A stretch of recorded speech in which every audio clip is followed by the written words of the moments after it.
Welcome welcome welcome guys. तो आज मैं तुम लोगों को सुनाने वाला हूँ एक और बार से एक और नया स्टोरी। बाय द वे ये स्टोरी होने वाला है मेरे दोस्त के ऊपर, जो कि बहुत ही ज्यादा घटिया इंसान है। या बाय द वे अभी स्टोरी को शुरू करते हैं। तो जो मेरा दोस्त है वो एक शॉप में काम करता है, तो जितना कमाता है उतने में उसका घर चल जाता है। लेकिन वो एक लड़की से प्यार करती थी, तो वो और भी ज्यादा कमाने लग गया, क्योंकि उसे एक घर भी खरीदना था, उसे शादी भी करनी थी। तो इसलिए इस वजह से तो उसने मेहनत वगैरह करके उसने बहुत सारे पैसे जमाए और जमा के चला गया एक अच्छा सा घर खरीदने के लिए। तो घर खरीदने जब गया तो उसने देखा कि एक अच्छा सा एकदम लग्जरीज घर मिल रहा है, वो भी कम दाम में, मतलब उसके बजट से भी कम दाम में उसे एक अच्छा सा लग्जरीज घर मिल रहा है। तो उसने बिना किसी वक्त गवाए उसे लगा कि मुझे इतना अच्छा ऑफर मिल रहा है तो मैं इस ऑफर को क्यों जाने दूं। तो उसने क्या किया कि उस घर को खरीद लिया, मतलब बहुत कम बजट में था। तो उसने देखा कि लग्जरीज घर मिला है ऑफर में, तो मैं घर को खरीद लेता। तो उसने घर खरीद लिया। तो घर खरीदने के बाद वो उस घर में शिफ्ट नहीं हुआ, क्योंकि उसे शादी करनी नहीं थी। तो उसने शादी वगैरह की, शादी करने के बाद वो घर में शिफ्ट हो गया। तो ये उसका पहला दिन था उस घर में, मतलब कि उसका नहीं, उसकी पत्नी का भी, मतलब कि दोनों का ही पहला दिन था। तो ये पहला दिन था, तो दोनों घर में ऐसे सो रहे थे। लेकिन मेरे दोस्त का नाम तुम लोगों को बोलना भूल गया। तो मेरे दोस्त का नाम है इरफान। तो इरफान सो रहा था ऐसे ही, तो उसने देखा कि अचानक से उसके घर के किचन से कुछ आवाज आई। तो उठकर देखने गया कि आखिरकार ये आवाज है किसकी, मतलब कैसी आवाज है। तो उठकर जाके देखा कि एक बर्तन बस नीचे गिरा हुआ है। तो उसने ज्यादा सीरियस नहीं लिया कि ये एक बर्तन गिर गया है तो मैं चले जाता हूँ। तो बर्तन को उठा के और रख के टेबल पे और वो आ गया, सोने लग गया। तो हो गई ये सुबह, तो ये नेक्स्ट डे हो गया। तो एक दिन बीत चुके थे, तो उसे कुछ अलग नहीं लग रहा था इस घर में। तो ये नेक्स्ट डे के रात भी हो चुकी थी और अभी रात में ये दोनों सो रहे थे। लेकिन तभी अचानक मेरा दोस्त मतलब इरफान को लगता है कि कोई तो एक बंदा उसे बुला रहा है।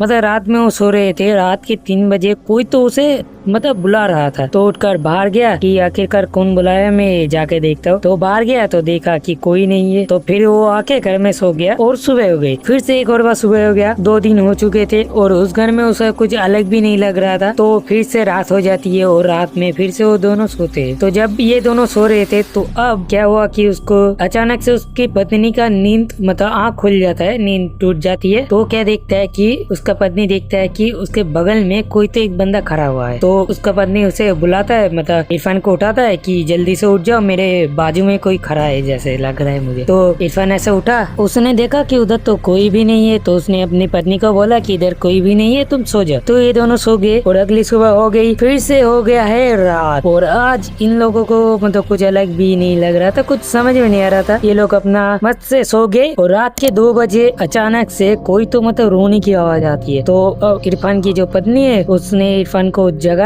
कि देखो ना कोई रो रहा है। तो इरफान ने सुना कि हाँ ये सच बोल रही है, कोई तो रो रहा है। तो ये लोग अपने घर के बाहर गए। तो बाहर जाके देखा कि इधर तो कोई है ही नहीं। तो फिर रो कौन रहा है। तो अचानक से उसने देखा कि ये आवाज तो ऊपर से आ रही है। तो ये दोनों ऊपर जाने लगे। तो ऊपर जाके देखा कि इधर भी कोई नहीं है। तो रोने की आवाज अभी तक आ रहा था, लेकिन कोई नजर ही नहीं आ रहा था। तो इरफान ने क्या किया, उस घर से बाहर निकल गया। तो बाहर निकल के देखा कि बाहर एक लड़का, एक बच्चा लड़का, छोटा सा बच्चा उधर बैठ के रो रहा है। तो इरफान ने उससे पूछा कि तुम रो क्यों रहे हो। तो जब वो बच्चा उठा तो देखा कि ये तो रो नहीं रहा है, बाकी मतलब कि ये मुस्कुरा रहा है, मतलब कि ये हंस रहा है, वो भी कुछ अलग तरीके का, मतलब कुछ क्रीपी टाइप सा ये स्माइल दे रहा है। तो इरफान ने उस बच्चे को बोला कि तुम अपने घर चले जाओ और हम भी अपने घर चले जाते। तो इरफान आ गया और ये दोनों आके फिर से सो गए। तो हो चुकी थी फिर से एक और बार से सुबह। तो ये हो चुका था डे 4। तो ये लोग इस घर में रहे थे आज से 4 दिन हो चुके थे। तो फिर से सुबह जाती है, दोपहर जाती है और रात हो जाती है। और रात ये दोनों फिर से सो जाते। और आज इरफान को नींद नहीं आ रही थी, तो वो थोड़ा सा मोबाइल देखने लगा। तो उसका पत्नी ऐसे सो गया था, तो ऐसे ही मोबाइल चला रहा था। तो उसे अचानक से